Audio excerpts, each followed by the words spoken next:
tertata tuh, sudah ditentukan, sudah terjadwal lah istilahnya. Itu kalau intra kurikuler. Kalau di dalam struktur pembelajaran dia ada tulisan bahasa Indonesia misalkan 2 atau 5 gitu angkanya. Itu namanya intra. Selain intra ada namanya ko-kurikuler. Apa itu ko-kurikuler? materi yang diajarkan atau disampaikan, bukan diajar, disampaikan. Tapi dia tidak harus di dalam kelas, sebagai pendukung, ya, sebagai pendukung aja. Dan dia lebih ditekankan pada pembentukan karakter. Namanya co-curricular. Apa itu contohnya? P5. Jadi P5RA itu kalau saya bukan P5 sih, karena P2 gitu. Karena kan dia ada pengembangan proyek, pengembangan profil pelajar Pancasila, jadi P5. Kalau saya langsung aja biasanya belajar Pancasila, profil pelajar Pancasila. Jadi saya singkat-singkat. Jadi gitu ya. Ada lagi namanya ekstrakurikuler. Nah, kalau ekstrakurikuler itu biasanya lebih sebagai pendukung pembelajaran, atau bisa nggak sebagai pembentuk karakter, bisa. Contohnya apa? Pramuka, itu pembentuk karakter juga. Tapi yang namanya co-curricular dalam kurikulum Merdeka itu adalah P5RA. Kenapa ada RA-nya? Kalau di tetangga sebelah tuh nggak ada RA-nya. Ntar orang bilangnya Raudatul Atfal gitu, padahal bukan. Itu rahmatan. Ada Pancasila, ada rahmatan lil. Ini peta kompetensi, atau kalau Bapak Ibu ngajak tujuan ya, kita tujuan pelatihan. Yang pertama, Bapak Ibu nanti, ibu-ibu tapi ada bapaknya, bisa menentukan profil mau. Yang kedua, menentukan tujuan pro. Ketiga, nyusun asas. Keempat, merancang aksi. Ini nggak beda dengan modul ajar, cuma isinya aja beda, teknisnya semua sama. Itu ya. Oke, yang pertama, apa itu profil? Saya akan, karena kita ada di Kemenak, kan? Ya. Karena kita ada di Kemenak, saya akan menekankan yang rahmatan lil alamin. Kalau profil pelajar Pancasila udah banyak. Apa itu profil pelajar rahmatan lil alamin? Profil pelajar rahmatan lil alamin adalah karakter moderat. Apa moderat? Sudah ada yang ikut moderasi beragama? Sudah? Moderat itu apa sih? Moderat. Kalau bahasa Arabnya wasatiyah. Wasatiyah, wasit. Wasit itu apa? Wasit? Menengah, di tengah, tidak ke kanan, tidak ke kiri, begitu ya. Jadi adil gitu, harus adil, tidak dukung ke kanan, tidak dukung ke kiri. Nah, sekarang kalau ada di depan kita ada orang mabok dengan maksiat, kita tidak ke kanan, tidak ke kiri, kita nggak dukung, kita tidak marah, gimana itu? Begitu? Bukan. Itu kalau begitu repot kita. Abu doa.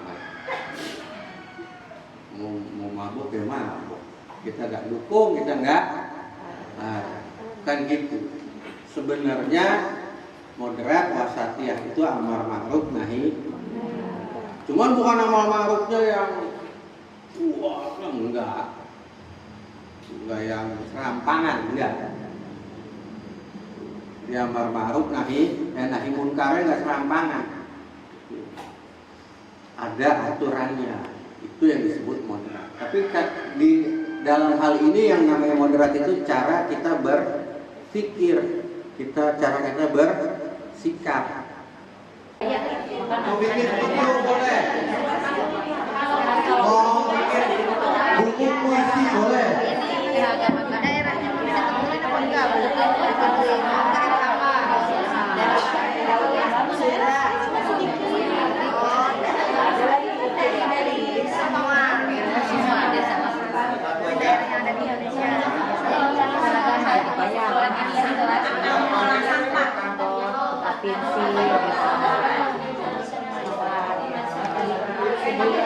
Lagi regu 2.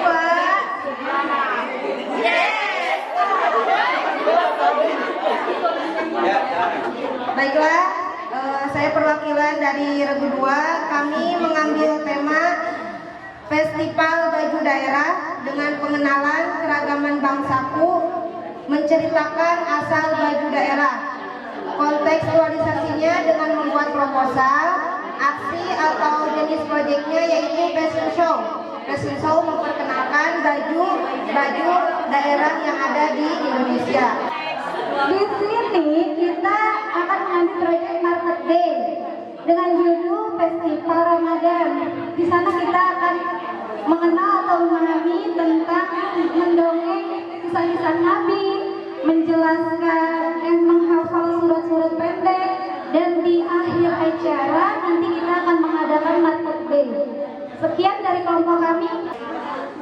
Di sini temanya kita pakai kearifan lokal, kemudian dimensinya berkebinekaan global, topiknya makanan tradisional kesukaanku, hasilnya Market Day. Gede. Ini makanan Tradisional kesukaanku. Ya, terima kasih. Kami kelompok 2 akan membuat proyek Market Day dengan tema makanan tradisional dan makanan modern.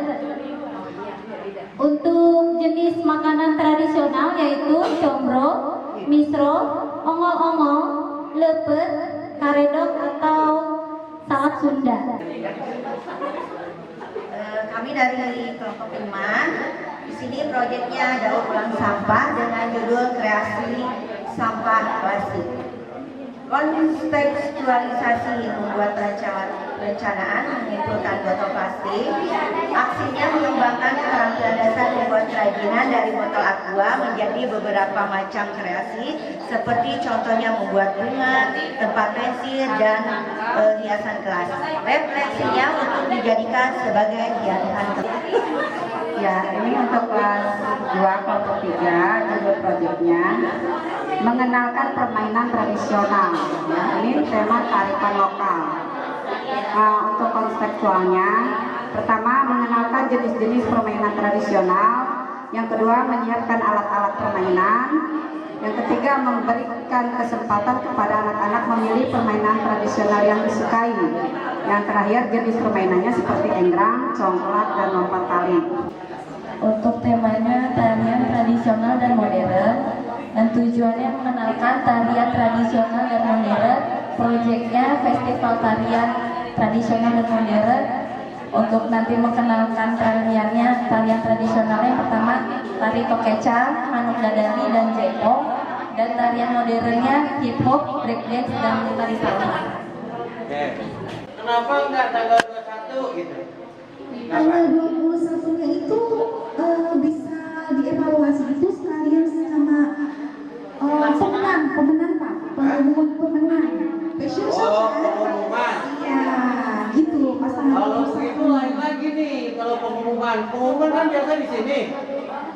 Itu pelaksanaannya Pak. Berarti tambah lagi sini 1. Pembelajaran 1, mengumpulkan sampah plastik. Alokasi waktunya 4 JP, metodenya praktek oleh guru kelas. Yang kedua ada pembelajaran 2, kegiatannya menyortir atau pencucian sampah plastik. Alokasi waktunya 5 JP, metodenya praktek oleh guru kelas.